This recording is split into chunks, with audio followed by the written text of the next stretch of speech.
Bonjour. Alors, ce matin, j'ai le privilège encore de vous apporter la parole. Puis, je continue une série que j'ai débutée il y a un bon moment, qui est très intermittente, très espacée. Donc, je suis rendu dans le chapitre 3 de Jérémie, après avoir fait le chapitre 1 et 2. Donc, c'est un livre dans lequel je suis en train de faire des études dans un autre niveau. Puis, c'est vraiment un livre bénissant, un livre prophétique qui est rempli de défis pour nous, des fois dans la lecture. Ça peut nous paraître un texte très loin de nous, mais on va voir ce matin que c'est un texte qui peut nous parler encore aujourd'hui. Puis, j'aimerais commencer en vous posant une question. Est-ce qu'il vous est déjà arrivé d'être confronté à une personne qui refuse obstinément de changer d'idée, qui a clairement tort, mais qui refuse de se reconnaître comme ayant tort? Peut-être que vous vous reconnaissez vous-même, mais peut-être que vous avez quelqu'un en tête, une situation où est-ce que c'était comme, qu'est-ce que cette personne est en train de faire? C'est tellement évident. Ça peut être parfois un enfant, mais même un adulte qui refuse de reconnaître qu'elle est dans l'erreur. Puis, ça me faisait penser à une scène dans un film que j'ai vu il y a très, très longtemps, même plus de 20 ans. C'est un plus vieux film que ça encore. C'est déjà vieux quand je l'ai écouté il y a 20 ans. C'est d'un groupe d'humour, Monty Python. C'est Monty Python and the Holy Grail. Donc, c'est vraiment un groupe anglais, je pense, d'humour absurde. Puis, dans le film, il y a une scène à un moment donné où est-ce qu'il y a un chevalier qui garde un passage, un pont, puis là, il y a quelqu'un qui veut traverser, puis le chevalier lui dit non, tu passeras pas. Puis il a dit OK, mais je peux juste passer à côté de toi. En plus, c'est juste un petit mini ruisseau, c'est ridicule un peu. Là. La scène elle-même est ridicule. Finalement, ils engagent un combat pour réussir à vaincre. S'il réussit à vaincre ce chevalier noir, il va pouvoir traverser. Puis là, ils engagent le combat. Puis finalement, OK, c'est un film. Là, il coupe un bras. Puis là, il continue à se battre. Là, il coupe une jambe, coupe l'autre jambe. Là, il n'y a plus de bras du tout.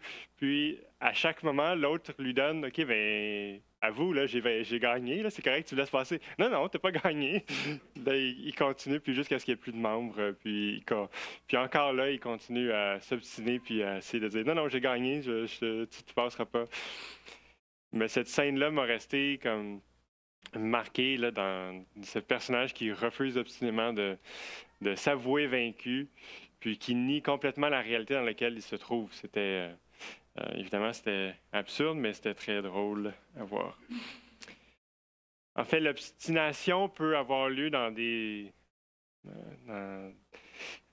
on s'obstine sur une donnée factuelle par rapport à une donnée géographique ou une donnée juste de se rappeler qu'est-ce qui s'est passé vraiment il y a 2 jours, 2 ans, 3 ans. Il y a des choses anodines sur lesquelles on peut s'obstiner puis tenir mordicus, mais des choses parfois vraiment sérieuses sur lesquelles on peut s'obstiner, s'entêter, puis refuser de voir qu'on est dans l'erreur.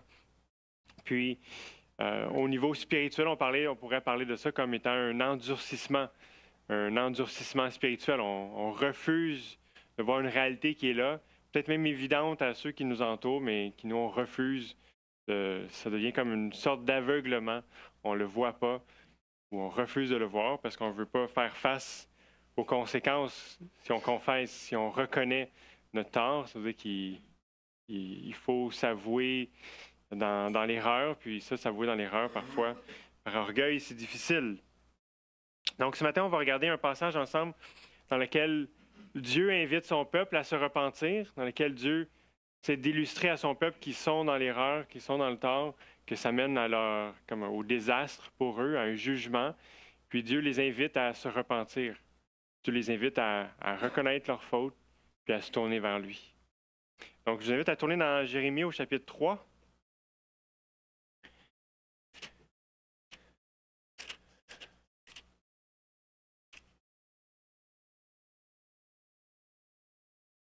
Donc, on va commencer avec le premier verset seulement de Jérémie, chapitre 3. Donc, Jérémie 3, 1.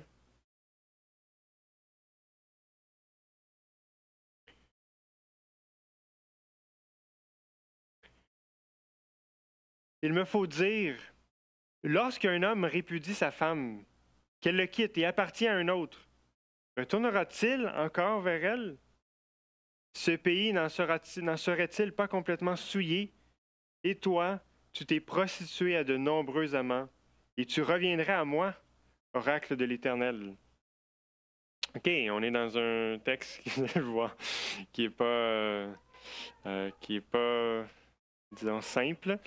On nous parle ici de prostitution, de divorce. On a un texte qui parle même de la souillure du pays, parce que quand Israël péchait contre l'Éternel, ça avait un impact sur le pays même.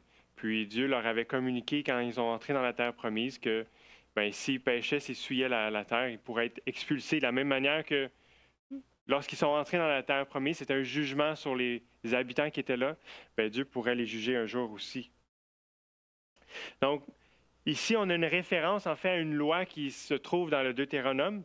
Si vous voulez aller lire plus tard dans Deutéronome 24, les versets 1 à 4, on a cette loi qui donne, qui est comme l'arrière-plan de cette parole de la part de l'Éternel, quand il dit que est-ce qu'un homme qui a divorcé sa femme, est-ce qu'il retournerait encore vers elle? Mais dans le Deutéronome, on nous dit que non. Essentiellement, c'est lorsque le mari donne la lettre de divorce à sa femme, puis qu'elle va appartenir à un autre, puis que, mettons, cet autre l'abandonnerait à nouveau, la divorcerait, mais il ne pourrait pas revenir vers sa femme. Elle ne pourrait pas revenir vers son premier mari. Ce serait une forme d'abomination, puis ce serait une souillure pour le pays. Donc, c'est ce qui est l'arrière-plan de cette parole, mais dans ce contexte-ci nouveau de Jérémie, c'est l'Éternel qui est le mari, puis c'est Israël, c'est son peuple qui est sa femme. Puis dans ce cas-ci, il est en train de lui dire, tu t'es prostitué, puis là, c'est comme tu voudrais revenir à moi. Donc, dans le contexte de la loi, c'est assez évident. Israël est accusé d'adultère. Donc, adultère spirituel, ça veut dire de l'idolâtrie, d'aller vers d'autres dieux que vers l'Éternel. Puis Dieu lui dit, d'après la loi, si tu es répudié, tu ne peux pas revenir à moi. Donc, d'où l'espèce d'étonnement ou la question qui vient à la fin du verset. Et tu reviendrais à moi. Donc, tu t'es prostitué à de nombreux amants, puis maintenant, tu reviendrais juste comme ça, tout bonnement, vers moi. Donc, ça, c'est un peu comme l'accusation initiale de l'Éternel envers Israël. On voit que c'est une accusation qui est sérieuse. Puis, c'est ce qui va se développer dans le reste du passage qu'on va regarder ensemble. On va voir que ces éléments-là vont se développer. Donc, d'après la loi, Israël ne pourrait pas retourner à Dieu. C'est quelque chose qui est frappant, qui est même choquant. D'après la loi, elle s'est détournée de Dieu pour aller vers d'autres. Elle ne pourrait pas revenir vers lui. Donc, lisons les versets 2 à 5. Lève tes yeux vers les crêtes et regarde. Où ne t'es-tu pas livré toi-même? Tu étais assise pour eux sur les chemins, comme l'Arabe dans le désert, et tu as souillé le pays, par tes prostitutions et par ton inconduite. Aussi les ondées ont-elles été retenues, et il n'y a point eu de pluie printanière. Mais tu avais le front d'une femme prostituée, tu n'acceptais pas d'être confuse.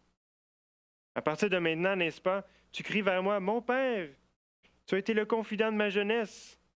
Gardera-t-il toujours sa colère? La conservera-t-il à jamais? » Voilà ce que tu disais. Mais tu as fait le mal et tu en avais le pouvoir. Donc, dans ces versets, on voit avec un peu plus de détails ce qui est énoncé dans le premier verset, c'est-à-dire qu'Israël s'est prostitué. Lorsqu'on parle qu'il est allé vers les crêtes, c'est comme un endroit où il y avait de l'adoration. Souvent, ils allaient sur les collines, sur certains arbres. Ils allaient adorer des idoles à ces endroits-là. C'était comme des lieux de culte. Puis on voit de plus que l'Éternel a envoyé des jugements sur le pays. Lorsqu'on lit que aussi les ondées ont-elles été retenues, il n'y a point eu de pluie printanière. C'était un jugement que l'Éternel avait envoyé sur Israël afin qu'Israël revienne à lui, qu'elle voie qu'elle est dans une mauvaise voie. C'est comme un correctif pour qu'elle revienne à l'Éternel. Mais ils ont refusé. Israël a refusé de se laisser reprendre. Puis l'image qui est donnée ici, celle du front de la femme prostituée qui refusait, qui n'acceptait pas d'être confuse. En fait, ce qui est en train d'être dit ici, c'est qu'elle refusait d'avoir honte de son péché. Comme elle avait péché, puis elle était correcte avec ça. Elle se détournait de l'Éternel, puis elle ne voyait pas de mal dans ça. Donc, une personne qui refuse d'être confus, d'être honteux, c'est une personne qui accepte, puis qui assume complètement son péché, qui assume complètement qu'elle est dans le temps, puis c'est comme aucune hésitation, aucun geste, aucun indice que peut-être que j'ai pas raison ou peut-être que je devrais me retourner. Même la honte du péché est absente. Donc, c'est pour dire combien loin elle est, Israël, à ce moment-là, dans son endurcissement du péché. Donc, elle refusait de rougir de honte. Donc, c'est comme quelqu'un qui a fait le mal, qu'on confronte avec le péché, puis qui refuse d'y voir un problème, qui refuse d'avoir honte, qui persiste et signe dans son péché. Mais malgré son péché, Israël se tourne vers Dieu. C'est ça qui est un peu choquant de la part de l'Éternel, qui fait écho à cette première parole, et tu reviendrais à moi. C'est-à-dire que la façon qu'elle revient, elle dit, OK, mais mon Père, c'est toi qui était mon confident, le proche. Est-ce que tu vas garder à toujours ta colère? Parce qu'elle reconnaissait que c'est la colère de l'Éternel, les jugements de la privation de la pluie. Est-ce que l'Éternel va garder à toujours sa colère contre moi? Mais malgré ça, elle continue à ne pas voir qu'elle a péché. Comme cette personne, elle reçoit les conséquences, mais qu'est-ce que j'ai fait de mal? Qu'est-ce que j'ai fait de pas correct? Pourquoi tu es fâché contre moi? Donc, c'est un peu la situation dans laquelle Israël est en train de se trouver. Puis l'Éternel essaie de lui montrer, d'illustrer de comme, OK, il y a un problème ici, mais tu ne le vois pas. Tu refuses de le voir. Tu refuses d'avoir honte pour ton péché. Tu t'assumes. Donc, en poursuivant la lecture, les versets 6 à 10, on peut lire. C'est Jérémie qui parle. L'Éternel me dit, au temps du roi Josias, as-tu vu ce qu'a fait l'inconstante Israël? Elle est allée sur toute montagne élevée et sous tout arbre verdoyant, et là, elle s'est prostituée. Je me suis dit, après avoir fait toutes ces choses, il reviendra vers moi. Mais elle n'est pas revenue. Et sa sœur, la perfide Judas, l'a vue. Quoique j'ai répudié l'inconstante Israël à cause de tous ses adultères et que je lui ai donné sa lettre de divorce, j'ai vu que la perfide Judas, sa sœur, n'a pas eu de crainte et qu'elle est allée se prostituer, elle aussi. Par sa criante inconduite, Israël a souillé le pays. Elle a commis adultère avec la pierre et le bois. Pourtant, malgré tout cela, la perfide Judas, sa sœur, n'est pas revenue vers moi de tout son cœur. C'était faux, oracle de l'Éternel. Ici, on a un certain arrière-plan historique auquel on voit que Jérémie fait référence. Ça va nous aider de le clarifier. Donc, le roi de Juda, Josias, en fait, c'est lors de son règne que cette proclamation-là est faite. Donc, Jérémie a débuté son ministère autour du règne de Josias. Puis c'est lui qui a fait le ménage dans le temple, qui a retrouvé la loi de l'Éternel. Donc peut-être que vous avez cette histoire en tête. Après de longues années, le temple s'était mis à être moins utilisé. Puis il y avait plein de choses qu'on avait mis dedans. Puis Josias lui a décidé de demander de faire le ménage. C'est lui qui a fait une réforme en Israël. Puis dans ce ménage, il a trouvé la loi de l'Éternel. Puis là, il a vu qu'il y avait le jugement contre ceux qui se détournaient de Dieu. Puis il a pris la chose à cœur. Puis il a proclamé une réforme dans le pays. Donc, d'arrêter ses cultes aux idoles. Puis il a célébré une grande Pâque qui a invité tout le monde, non seulement ceux de Juda, mais ceux d'Israël, du royaume du Nord, à venir également adorer Dieu. Puis, d'après ce qu'on peut voir, c'est que, bon, Israël, c'est le royaume du Nord. Quand il y a eu la séparation après David et Salomon, le royaume a été divisé en deux. On parle du royaume du Nord, du royaume du Sud. Le royaume du Nord est appelé souvent Israël, comme dans le cas ici. Puis Juda est le royaume du Sud. Donc Juda, c'était la tribu principale là, du royaume du Sud. Puis ça éventuellement, va venir juif et julien. Mais ce qu'on nous apprend, ce qu'on peut voir dans le texte, c'est qu'Israël a été emmené en captivité. Donc, du temps de Josias, Israël est déjà, le royaume du Nord, avec Samarie comme capitale, a déjà été emmené en captivité.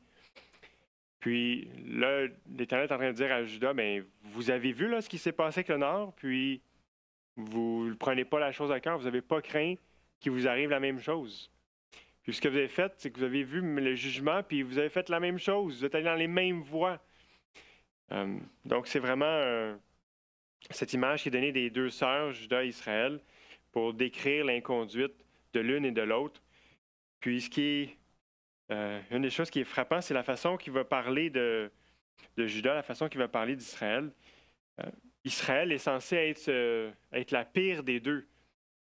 Israël est celle qui, quand on regarde les histoires dans les rois, dans les chroniques, c'est les rois les plus méchants, puis Juda, t'en as un sur deux, peut-être que c'est un roi qui est quand même assez bon, qui suit les voies de David, son père.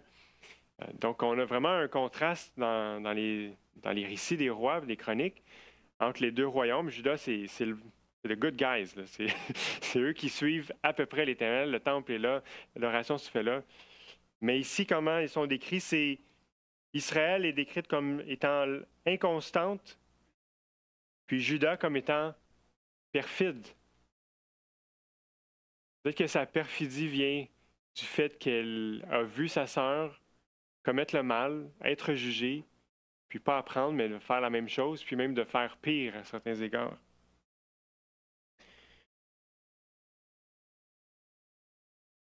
Puis finalement, au verset 10, on voit quelque chose d'intéressant par rapport à ce qu'on a vu précédemment. Il dit, malgré tout cela, la perfide Juda, sa sœur, n'est pas revenue vers moi de tout son cœur. C'était faux, oracle de l'Éternel. Donc, on fait référence ici probablement à cette réforme de Josias, c'est-à-dire que le peuple est allé, entre guillemets, vers Dieu, a comme suivi d'une certaine mesure Josias, mais son adoration envers l'Éternel était fausse. Il n'est pas revenu vers Dieu de tout son cœur. C'était juste en surface, c'était en apparence seulement, formellement. On peut. Puis ça, c'est important de réaliser que parfois on peut suivre Dieu d'une manière formelle, d'une manière superficielle. On peut suivre Dieu d'une manière qui est seulement en apparence, mais ce n'est pas de tout notre cœur. Elle n'est pas revenue vers moi de tout son cœur. C'était faux. Ça vaut la peine de s'arrêter un instant. Le texte va continuer à marteler un peu cette idée, mais déjà de s'arrêter un instant puis de réfléchir à cette question-là. Est-ce que je me présente devant Dieu de manière qui est fausse, qui est juste en surface, ou c'est de tout mon cœur? Comment est-ce que je me présente à Dieu?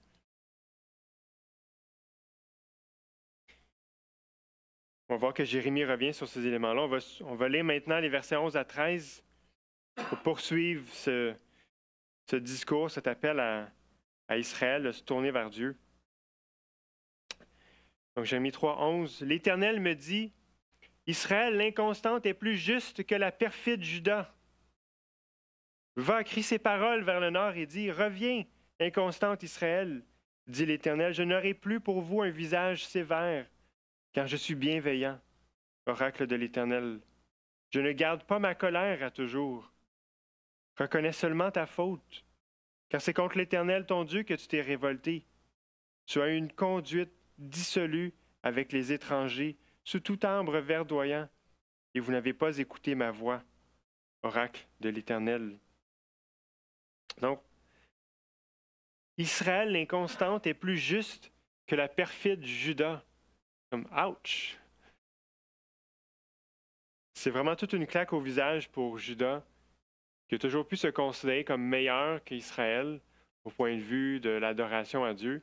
De se faire dire qu'elle est pire, c'est toute une claque au visage. Dans leur contexte, pour les premiers auditeurs, ça a dû vraiment être choquant d'entendre ces paroles. Mais on a une merveilleuse invitation, même pour Israël, qui est essentiellement en captivité, mais qui a encore des habitants dans le pays.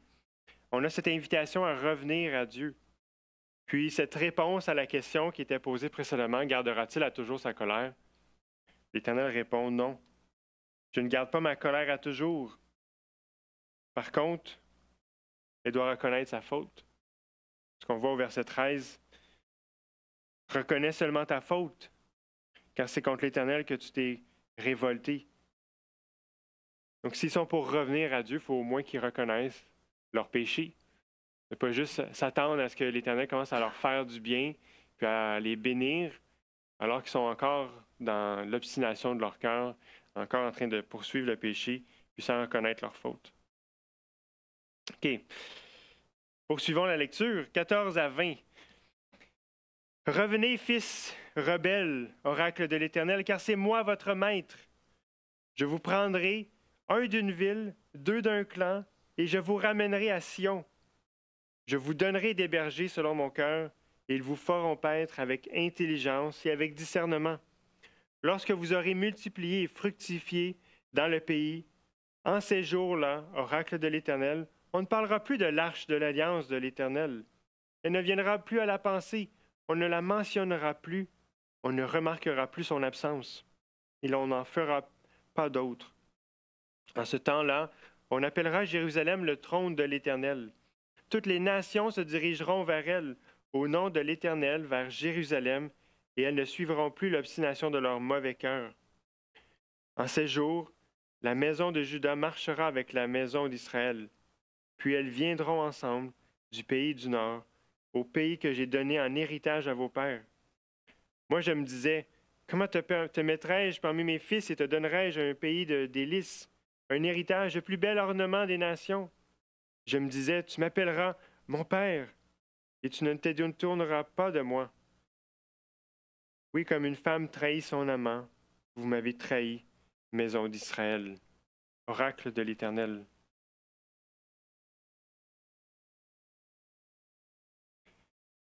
Donc, premièrement, dans le verset 14, l'Éternel dit, c'est moi votre maître. En hébreu, c'est Baal. Maître en hébreu, c'est Baal. Puis, pas probablement un jeu de mots de correspondance ici, parce que l'idole, une des idoles principales vers laquelle Israël puis Juda allaient, c'était Baal. Puis, il est en train de leur dire, mais c'est moi votre Baal.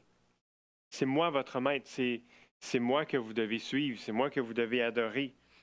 Donc, ça arrive, parfois, on voit dans le texte des jeux de mots, des équivalences.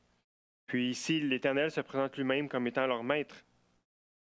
Puis ensuite, on a une série de références dans les versets 16 à 18 qui a une saveur vraiment eschatologique, c'est-à-dire qui pointe vers un futur parfait, restauré, on pourrait même dire un futur messianique.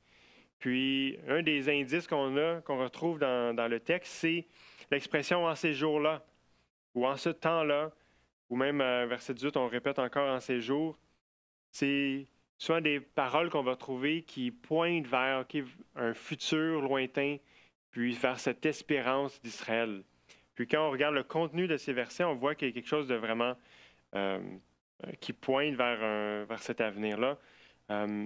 Lorsque vous aurez multiplié et fructifié dans le pays, là, il parle qu'on ne parlera plus de l'arche de l'Alliance, qui était pourtant dans la loi un élément central dans leur adoration, avec tous les commandements. Si on lit les premiers livres de la Bible, on voit quel rôle central l'arche de l'Alliance joue. Puis là, il dit, mais il n'y aura plus l'arche. Vient un jour où il n'y aura plus d'arche, puis ce ne sera pas un problème. On ne va pas chercher elle est où, on ne va pas essayer d'en faire une autre. Il n'y aura pas d'arche, puis ça va être correct. On voit même un peu plus loin que la maison de Juda va marcher avec la maison d'Israël.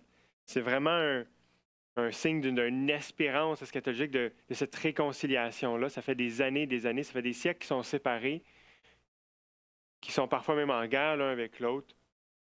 Mais là, Dieu promet qu'un jour, ils vont adorer ensemble l'Éternel. Donc, on a vraiment cette perspective-là future. Puis, on a même des références aux promesses qui avaient été faites à Abraham. Donc, c'est des éléments qui sont clés pour Israël, pour son histoire. Mais lorsqu'on lit, par exemple, qu'ils vont multiplier, qu'ils vont fructifier dans le pays, ça, c'est vraiment une référence à une des promesses d'Abraham. Puis essentiellement, les promesses qu'Abraham avait reçues quand Dieu l'a appelé à quitter son pays puis à aller dans la terre promise. Même cette expression-là, terre promise, vient de ce territoire-là est promis à Abraham. Donc, un des éléments, c'était la terre, mais un autre, c'était la descendance, une descendance nombreuse. Puis peut-être vous vous rappelez, vous avez déjà entendu parler de Abraham que Dieu lui dit, OK, bien, lève les yeux vers le ciel. Est-ce que tu peux compter les étoiles? Non. Bien, ta descendance va être aussi nombreuse que ça. Aussi nombreuse que les grains de sable sur le bord de la mer. Donc, c'est vraiment un des éléments clés des promesses, c'est cette multiplication de la descendance. Puis, en fait, on pourrait même dire que cette promesse-là était déjà en lien avec une parole précédente de l'Éternel. En Genèse 1, 28, on peut lire « Dieu les bénit » à propos de l'homme et la femme. Dieu les bénit et leur dit « Soyez féconds, multipliez-vous, remplissez la terre et soumettez-la. » Donc, on a vraiment cette idée de multiplication sur la terre qui est en accord avec le dessein de Dieu pour sa création, puis qui veut faire à travers Abraham, il voulait lui donner cette descendance nombreuse. Puis ici, on a encore des références à cette multiplication du peuple d'Israël. Puis c'est un lien avec la promesse d'Abraham. Mais on a aussi d'autres références à la promesse d'Abraham. On trouve, par exemple, au verset 17, « Toutes les nations se dirigeront vers elle. » Donc, on parle de Jérusalem. « Toutes les nations vont se diriger vers Jérusalem. » Puis, cette idée que les nations vont se tourner vers Abraham, vers sa descendance, ça, c'était une promesse qui avait été faite à Abraham même. On va y revenir un peu plus tard. Puis, on a aussi au verset 18, « Au pays que j'ai donné en héritage à vos pères. » Encore une référence à cette terre qui avait été promise, qui avait été accordée à Israël. Donc, essentiellement, les promesses qui ont été faites à Abraham continuent à jouer un rôle clé dans toute l'histoire d'Israël, même dans leur espérance eschatologique, même lorsqu'ils sont en partie en exil avec le royaume du Nord, en situation précaire sous Jérémie, bien, les promesses qui ont été faites à Abraham sont encore actives, sont encore sur le topo, on est encore en train d'en parler, puis leur futur est encore aligné avec ces promesses-là.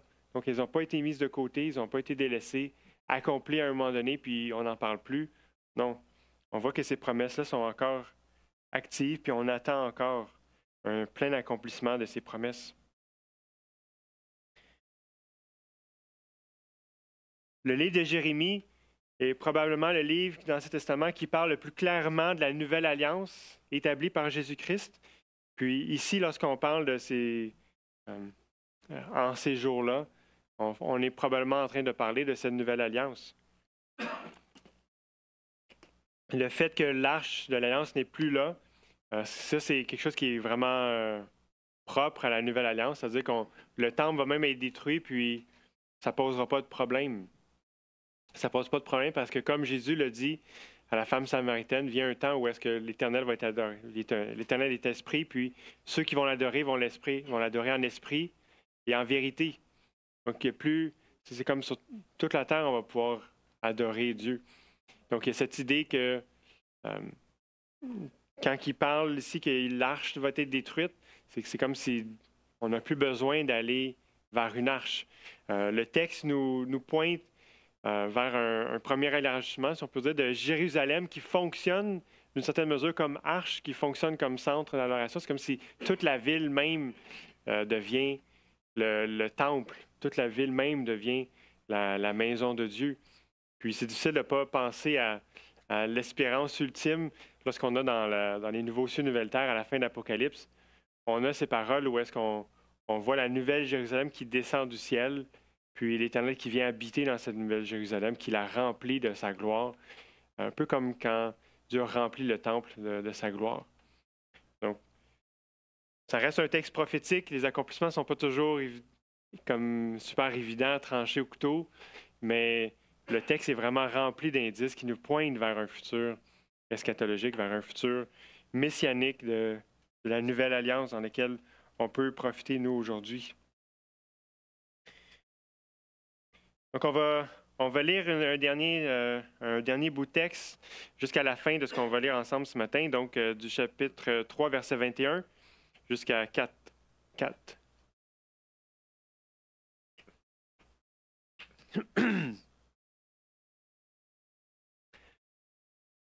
Une voix se fait entendre sur les crêtes. Ce sont les pleurs, les supplications des fils d'Israël, car ils ont dépravé leur conduite, ils ont oublié l'Éternel leur Dieu. Revenez, fils rebelles, je vous guérirai de vos inconstances. Nous voici, nous allons à toi, car c'est toi l'Éternel notre Dieu. Oui, les collines et le bruit qui vient des montagnes ne sont que fausseté. Oui, c'est en l'Éternel notre Dieu qu'est le salut d'Israël. La honte a dévoré le produit du travail de nos pères, dès notre jeunesse, leur menu et leur gros bétail, leurs fils et leurs filles. Nous avons notre honte pour couche et notre confusion pour couverture, car nous avons péché contre l'Éternel notre Dieu, nous et nos pères, dès notre jeunesse jusqu'à ce jour, et nous n'avons pas écouté la voix de l'Éternel notre Dieu. Israël, si tu reviens à moi, oracle de l'Éternel, si tu ôtes tes abominations de ma présence, si tu ne vagabondes plus, si tu jures, l'Éternel est vivant, avec vérité, avec droiture et avec justice. Alors les nations se diront bénies en lui et tireront de lui leur louange. Car ainsi parle l'Éternel aux hommes de Juda et à Jérusalem. Défrichissez-vous un champ nouveau et ne semez pas parmi les chardons.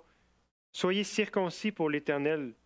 Circoncisez vos cœurs, hommes de Juda et habitants de Jérusalem, de peur que ma fureur n'éclate comme un feu et ne s'enflamme sans qu'on puisse l'éteindre à cause de la méchanceté de vos agissements. Donc ici, dans ces versets, on a essentiellement deux appels à la repentance.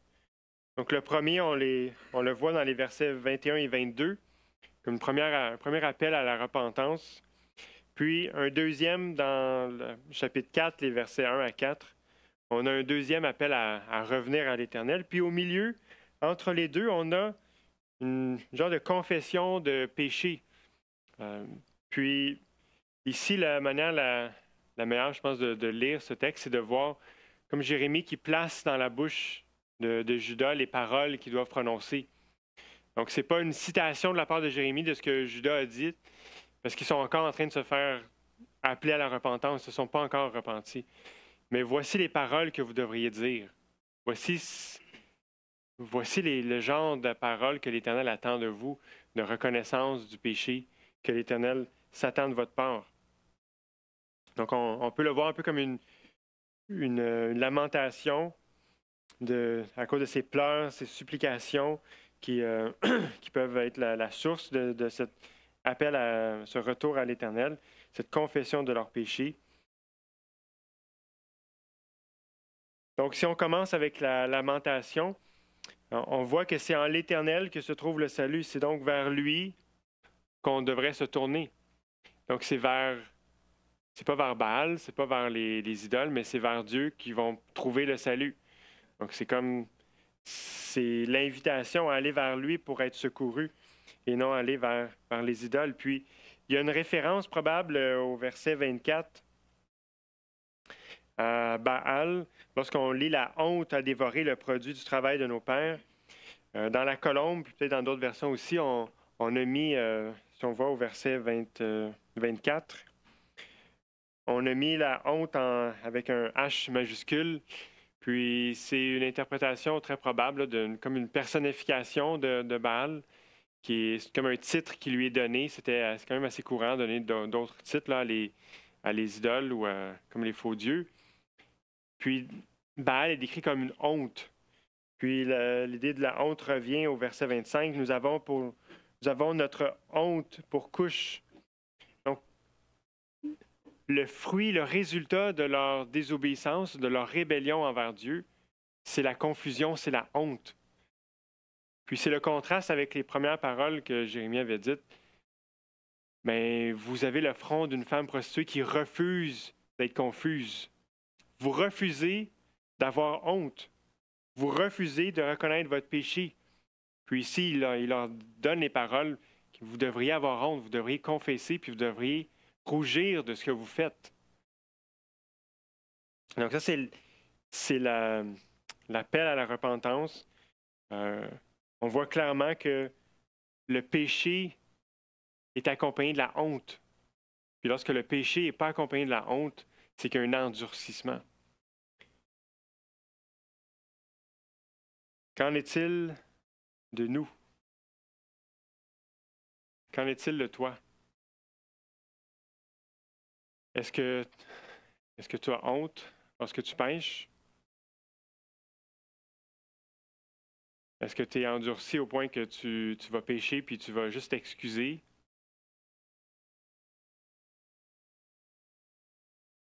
On pourrait peut-être même dire que à certains moments, l'endurcissement ou le refus de reconnaître notre péché, c'est une forme de mécanisme d'autodéfense. C'est-à-dire que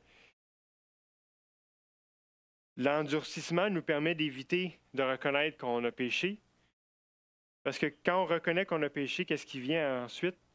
C'est la repentance, c'est la confession, c'est de reconnaître, le dire, puis changer de voie. Si on veut continuer à faire ce qu'on veut faire, ce que les penchants mauvais de notre cœur, on veut continuer à s'endurcir dans le péché, on ne peut pas dire que le péché est bon, que le péché est mal. Pardon. Si on reconnaît que le péché est mal, on va nécessairement, la conclusion, c'est qu'on devrait s'en détourner. Mais donc, on va parfois justifier le péché pour se permettre de continuer à marcher dans ce péché-là ou dans une mauvaise voie. Il y a une lutte, c'est évident. Il y a une lutte contre le péché. Tout le monde a à lutter contre le péché. Parce que personne ne peut être pur de lui-même. Mais on a tous le choix de reconnaître le péché, de le confesser, d'en avoir honte, puis de chercher à s'en détourner, ou on peut s'endurcir, puis faire comme si ce n'était pas un problème, comme si c'était correct, comme si on était dans la bonne voie. On peut voir ça se manifester dans plusieurs circonstances. Par exemple, même dans le conflit entre deux personnes, dans un couple, par exemple, ou entre deux amis, entre parents et enfants, au travail. On peut choisir de s'endurcir puis de s'enorgueillir. On peut choisir de ne pas reconnaître notre faute, notre péché, mais ce n'est pas le chemin qui mène à la réconciliation, qui mène à la paix, qui mène à la vie. C'est un chemin qui mène à un jugement en soi. Comme si l'Éternel n'a même pas besoin de faire rien de spécial. Mais le jugement va tomber sur nous directement, juste par notre endurcissement. C'est une voie qui mène à la mort. Donc, on est invité dans ce passage, comme on l'a lu tantôt à deux reprises, dans les versets 21 et 22, puis au chapitre 4, à la repentance. C'est vraiment ce que Dieu, je pense, nous appelle ce matin, à reconnaître notre faute, puis à revenir vers lui. Puis ces paroles sont incroyables. Ces paroles de cet appel à revenir à Dieu, c'est pas des paroles légères. Lorsqu'il dit « revenez, fils rebelles, je vous guérirai de vos inconstances ». Il les appelle fils rebelles, mais il les appelle à revenir à lui quand même, malgré leur rébellion, ils appellent à revenir à l'Éternel. Puis le chapitre 4 développe vraiment de manière plus particulière cet appel à la repentance. On voit qu'un retour à l'Éternel, d'une part, implique un changement de comportement. Donc, ça ne peut pas être juste du bout des lèvres. On ne peut pas juste confesser l'Éternel de la bouche, mais on doit être transformé, puis on doit changer de voie. Comme au verset 2, « Si tu jures l'Éternel est vivant, avec vérité, avec droiture, avec justice. » Donc, c'est vraiment un appel à le dire d'une manière véritable, pas faussement qu'on adore l'Éternel, qu'on marche avec lui. Donc oui, personne n'arrive à marcher parfaitement dans ses voies, mais on peut marcher avec Dieu pour le vrai, pas seulement en apparence. Puis Dieu regarde au cœur. C'est pour ça qu'il nous dit dans ces versets, soyez circoncis pour l'Éternel, circoncisez vos cœurs. Donc, c'est vraiment cette idée d'une intégrité envers Dieu. Dieu ne s'attend pas à ce qu'on marche de manière parfaite, mais Dieu s'attend à ce qu'on marche intègrement avec lui, qu'on, de tout notre cœur, on se tourne vers lui.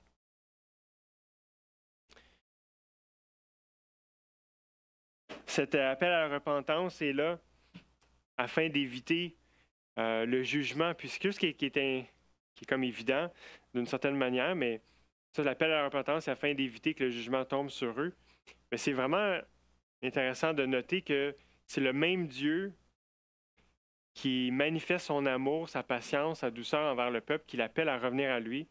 C'est le même Dieu qui va faire tomber le jugement sur ce peuple-là.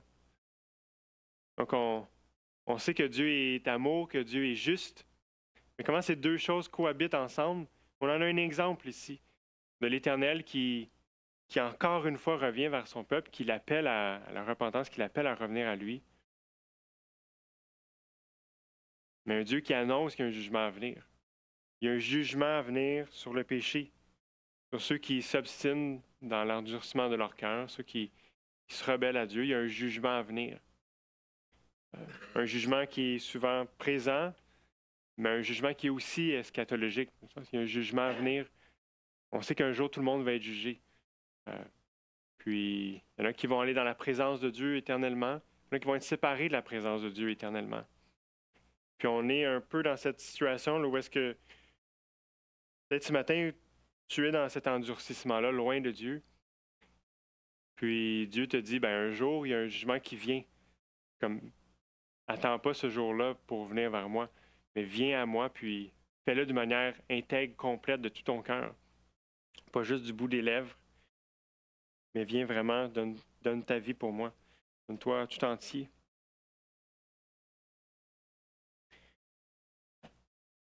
J'aimerais,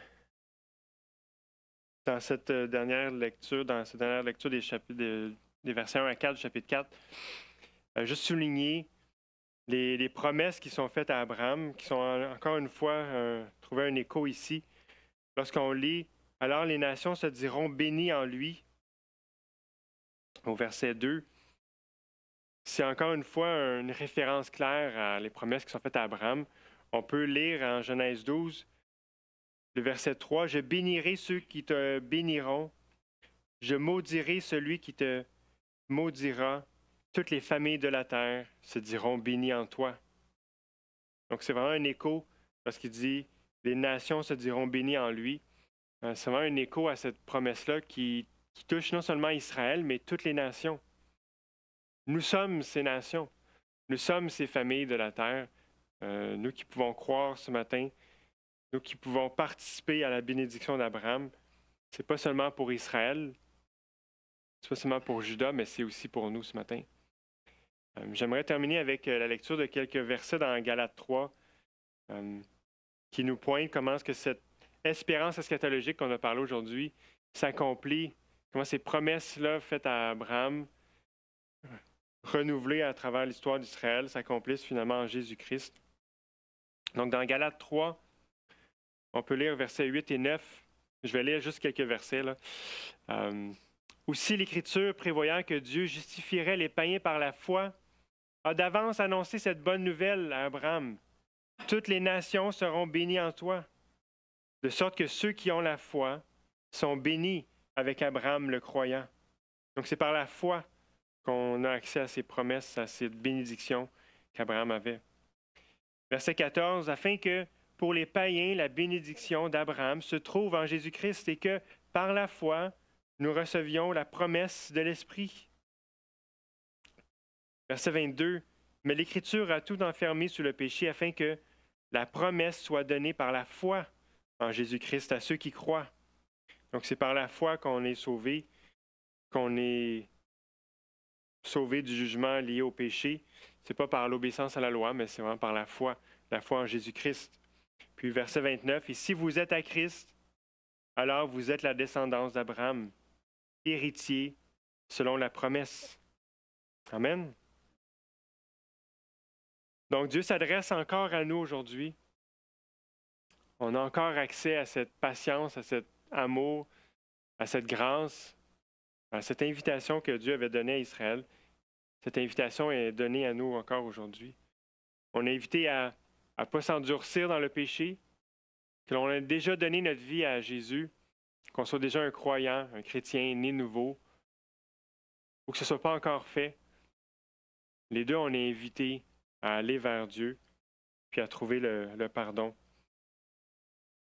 Les deux, on est invités à avoir honte de notre péché, mais on est invité à être libéré de la honte de notre péché, parce qu'on peut la déposer au pied de notre Seigneur Jésus-Christ.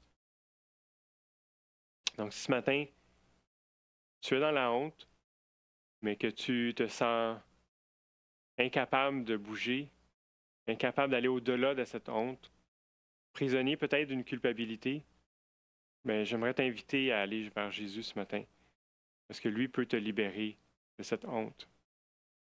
Il veut la prendre. C'est ce que Jésus a fait lui-même lorsqu'il est mort sur la croix. Il a pris notre péché, la condamnation qui vient avec, puis la honte qui vient avec.